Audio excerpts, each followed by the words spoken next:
It is possible to find deleted messages on Android, but whether you'll be able to find them depends on how the messages were deleted. Let me show you how this works. The easy way to find and recover deleted messages is this. I go to my Messages app and delete an entire conversation.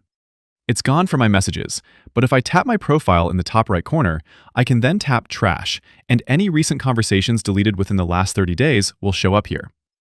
I can select any conversation here and either choose to permanently delete it forever, or I can restore the conversation.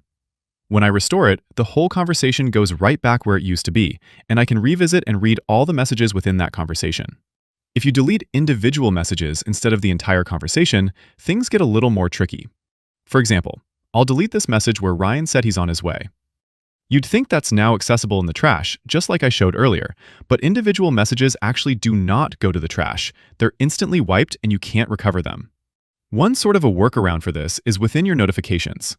If I go to my settings and then tap Notifications, I can view my notification history from here. Now, depending on your phone and your settings, this feature might be turned off and you won't see anything. But if you have it enabled like I do, you'll see a full notification history here for the last 24 hours. So any text received in the last 24 hours would show here, even if the message was deleted. And that's how you find deleted messages. Share this video with a friend who needs help with this, click that like button if this helped, and subscribe for more quick and easy guides like this.